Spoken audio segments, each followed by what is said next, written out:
Bismillahirrahmanirrahim. Assalamualaikum warahmatullahi wabarakatuh.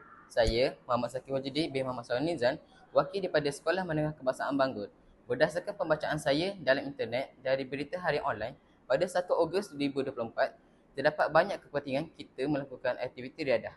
Sebagai permulaan, sukan bukanlah semata-mata aktiviti fizikal yang dilakukan untuk mengisi masa lapang atau sebagai riadah kecil saja, tetapi bersukan juga adalah penting sebagai proses merembes keluar bahan-bahan kumuh yang tidak diperlukan oleh tubuh badan. Proses ini juga berlaku melalui perpeluhan. Di luar negara, amalan bersukan menjadi satu budaya dalam kalangan masyarakat seiring dengan perkembangan pesat industri sukan di seluruh dunia. Amalan bersukan bukan hanya membawa manfaat kepada diri, kepada keluarga dan negara sahaja, tetapi juga kepada masyarakat. Bersukan merupakan aktiviti riadah yang dapat mengeluarkan peluh dari tubuh badan kita. Malah, kerajaan juga telah menggalakkan rakyatnya sentiasa melibatkan diri dengan aktiviti sukan. Hal ini kerana melalui sukan, banyak faedah yang kita peroleh. Sukan juga mempengaruhi tubuh dan minda anda. Selain kehebatan fizikal yang jelas diperlukan untuk menyertai mana-mana sukan, anda juga memerlukan disiplin dan mental untuk mengekalkan tumpuan.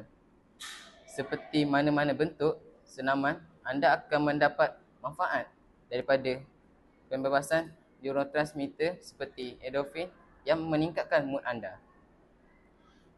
Sukan dari berlari hingga bermain bola sepak berfungsi sebagai latihan senaman yang berfungsi sebagai mengurangkan tekanan. Aktiviti fizikal juga seperti sukan yang dapat menyebabkan otak melepaskan bahan kimia neurotransmitter yang dikenali sebagai endorfin yang dapat menghasilkan perasaan euforic dan mengurangkan tekanan. Pada tahap yang lebih mudah, minda yang difokuskan pada satu permainan tidak lagi tertumpu pada kebimbangan dan keresahan anda. Bermain sukan juga dapat meningkatkan suhu badan anda yang mungkin memberi kesan emosi yang sangat menenangkan. Sukan bukanlah semata-mata aktiviti fizikal yang dilakukan untuk mengisi masa lapang, tetapi sukan juga dikenali sebagai riadah kecil yang dapat menggunakan peluh. Mutakhir ini, pemodenan sukan bergerak seiring dengan kemajuan di dunia dan membawa falsafah yang lebih berat. Pertumbuhan pelbagai bidang sukan yang rancak ini digerakkan dengan lebih dinamik dan profesional. Pelibatan masyarakat dalam bidang sukan juga telah banyak membawa manfaat. Ironinya, pelibatan masyarakat dalam bidang sukan dapat menunaikan pelbagai hasrat, bukan sekadar pertarungan di gelanggang sahaja. Barang siapa anak SK Banggul rajin bersukan, nama pun terbilang. Barang siapa berlari di padang, tubuh sihat, semangat pun gemilang. Barang siapa bermain sepasukan, kerjasama erat kejohanan di tangan. Barang siapa tabah dan sangat-sangat bertanding, kalah menang ada ilmu pun terkandung. Barang siapa jujur dan berwibawa, maruah SMK Banggul sentiasa terjaga.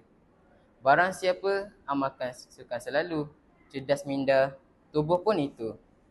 Barang siapa jujur disiplin dan taat, berilmu berakhlak, jadi pegang kuat. Maka pernahlah kata warga Banggul, bersukan itu jambatan ke arah kecemerlangan. Untuk kesimpulannya, amalan bersukan membawa pelbagai faedah kepada masyarakat. Oleh itu, semua lapisan masyarakat amat digalakkan menyertai semua jenis sukan. Sukan diharapkan dapat melahirkan masyarakat yang sihat, bersatu padu, berdaya maju dan berdaya saing. Sukan juga mampu mengangkat martabat diri, rakyat dan negara di persada antarabangsa agar mampu duduk sama rendah dan berdiri sama tinggi dengan negara yang lain lebih maju. Sesungguhnya, sukan berfaedah kepada individu, masyarakat dan negara. Itu sahaja perkongsian daripada saya. Saya sudahi dengan wabillahi taufiq wal hidayah. Wassalamualaikum warahmatullahi wabarakatuh. Bye.